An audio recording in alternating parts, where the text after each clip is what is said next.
आपने देखा होगा कल बरेली के अंदर हो मौलाना भूल गया कि शासन किसका है। अब उत्पातियों और उपद्रवियों को पता लगेगा कि 7 पीढ़ियां याद आएंगी उनको। कभी कभी बुरी आदतें जाती नहीं लोगों की, तो उसके लिए उनकी डेंटिंग पेंटिंग करवानी पड़ती है कायदे से। हमने कहा जाम नहीं होगा, कर्फ्यू भी नहीं लगेगा, लेकिन कर्फ्यू का सबक तुम्हें ऐसा सिखा देंगे कि तुम्हारी आने वाली पीढ़ी दंगा करना भूल जाएगी। दंगे होते थे, दंगाइयों को मुख्यमंत्री आवास में बुला के सम्मानित किया जाता था, दंगाइयों की अवभगत होती थी। पर्व और त्योहारों के दौरान आपने देखा होगा, जब भी पर्व और त्योहार आते थे उत्पात शुरू हो जाती थी। अब उत्पातियों और उपद्रवियों को पता लगेगा कि 7 पीढ़ियां याद आएंगी उनको,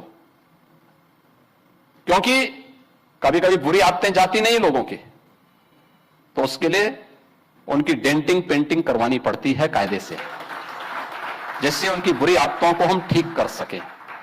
और यही डेंटिंग पेंटिंग आपने देखा होगा कल बरेली के अंदर हो मौलाना भूल गया कि शासन किसका है।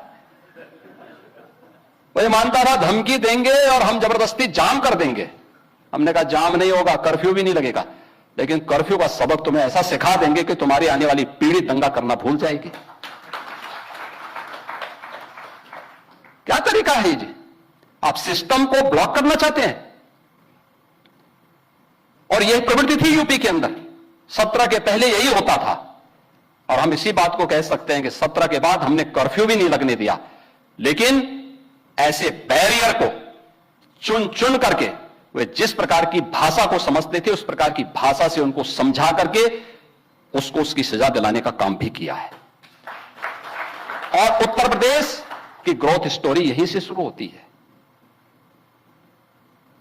अगर आजादी के समय, मैं उससे पहले नहीं जाता, लेकिन 1947 में भारत आजाद हुआ, अगर उस समय भारत की इकोनॉमी में भारत का उत्तर प्रदेश का कंट्रीब्यूशन 14% था, तो ये 14% फिर से होना चाहिए। और 14% नहीं होना चाहिए, बल्कि जितनी आबादी है उत्तर प्रदेश की, उत्तर प्रदेश उतना कंट्रीब्यूशन करता हुआ दिखाई दे। ये हमारा राष्ट्रीय धर्म है और दायित्व भी है, और उसी के तहत ये सब कार्य योजना बन रही है। उत्तर प्रदेश के अंदर इंफ्रास्ट्रक्चर अच्छा हो, 17 के पहले कोई कल्पना भी नहीं करता था। आज देश के अंदर 55% एक्सप्रेस वे उत्तर प्रदेश के पास है। सबसे अधिक सिटी में मेट्रो का संचालन उत्तर प्रदेश कर रहा है।